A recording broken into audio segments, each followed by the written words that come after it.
What's going on, Bears fans? Welcome to another episode of Chicago Bears Central. I am one of your hosts, Haize, and on this daily episode of Chicago Bears Central, I'll be going over my thoughts on the fact that the Bears violated an offseason rules with having a live contact practice at OTAs and what that could mean for the Chicago Bears team this season. Yes, I'm going a little bit high concept with it. I'll also be talking about Kyler Gordon and why he very well may be somebody in defensive rookie of the year contention this season. We'll get into all that and more in today's Chicago Bears Central. You are now tuned in to Chicago Bears Central, your number one place for all Chicago Bears news and content. All right, beautiful people. We're keeping the daily content going, and the Bears gave us some great speculation and things to talk about here. So the Bears were found to have violated an offseason contact rule and having a live contact practice at OTAs and weren't able to hold an OTA that they were supposed to have today. Now, what that says to me, this is a lot to do about nothing, right? This really means nothing in the long run, but what it does mean to me is that Matt Eberflus is bringing the toughness. This is Chicago, right? Let me just say that. This is Chicago. We know what a Chicago team is. We know the toughness that great Chicago teams have always been known for, and the fact that they are adding a little bit of edge. Yes, I could be reading a little bit too much into this. This all could be about nothing, but having a live contact practice to me just states that the toughness is back. That's one of the things that we've seen. We hear the things about this defense attacking the ball and getting turnovers, right? We had a whole episode on that. The Bears hosting a live contact practice just says to me that this coaching staff, while yes, they broke the rules, let's be clear on that, but hey, they're bringing the edge back to Chicago. Now I'm going to read a snippet from an article from Chicago Tribune's Dan Wiederer.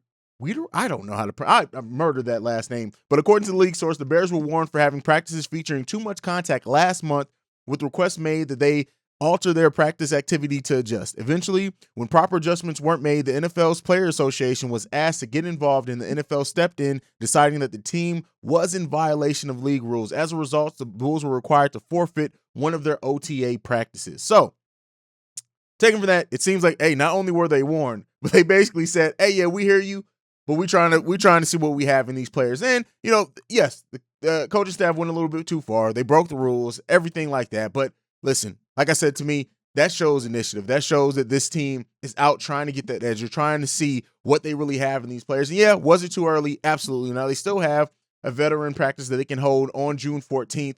But, losing an OTA in the grand scheme of things, it's not much, but that's what it tells me about the Chicago Bears team. Again, I'm probably reading way too much into it. It's probably nothing. But let me know what you guys think down below. The Bears violating OTA and live contact rules with their OTAs and being forfeited. They had a forfeited practice. So let me know what you guys think about that down below. But the last thing that I want to talk to you guys about before I send you off today, again, not going to be before you long today. If you're under the sound of my voice, that means you're a Bears fan. So you want to hear some of this content. And so I had this thing, and everything that we've heard about Kyler Gordon has been nothing but spectacular. Hearing that how ready he is, Matt Eberflus even saying, yes, he still has some things to learn. But just, there's a lot of excitement surrounding this kid. And it seems like everything that we've gotten from practice so far, he's going to be somebody who goes after the ball. He's going to be somebody who tries to bring that edge, again, that edge that we talked about.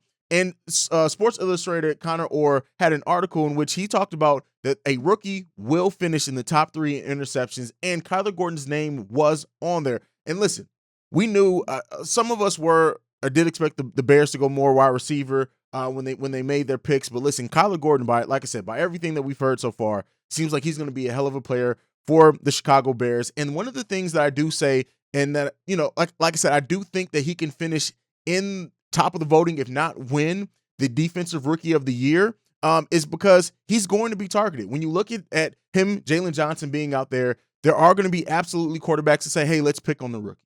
Let's see what we can do. Jalen Johnson is we know he's well respected. As much as people thought him practicing on the second team and what that could mean, they're going to try to go after Kyler Gordon.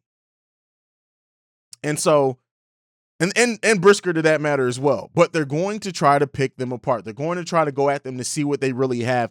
And if he does finish in the top 3 of interceptions, as well as playing well, tackling well, just doing his position justice and playing with the edge that we want to see from the Chicago Bears team, I absolutely think that Kyler Gordon, if not win it, can definitely finish in the top defensive rookie of the year voting. Now, again, Is this way too early to say that? Yeah, absolutely. I will say that I'm doing this prediction way too early. Let's see how the season goes. Let's see how often he plays. Let's see if he keeps that starting position. Let's see all those things. But for the first time in a long time, I have a huge amount of faith in a rookie starting, right? To be on the other side of that. I have huge faith in Kyler Gordon and Jaquan Brisker to a degree as well, right? I think that if I had to pick between who I'm higher on, right now it is Kyler Gordon, but I think Brisker's absolutely going to come in and shine as well. The fact that we have added 2 rookies that are probably going to be starting in our secondary is huge.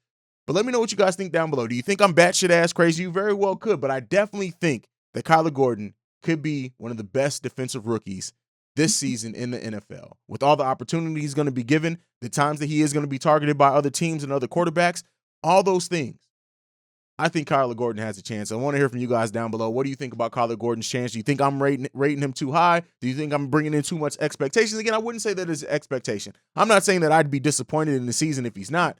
I'm just saying that I do think that we live in a world where this is a possibility. Let me know what you guys think down below. Thank you for tuning in to Chicago Bears Central. Make sure you're following the show at Chi Bears Central on every social media platform. You can also send us any feedback, questions, comments, concerns, chicagobearscentral@gmail.com. And lastly, if you want to leave a text and or voicemail, the number to do so is 773-270-2799. Thank you for tuning in. Like I like to end every episode on Bear Down, Go Bears. Love you guys. Peace, y'all. This has been a presentation of the Break Media.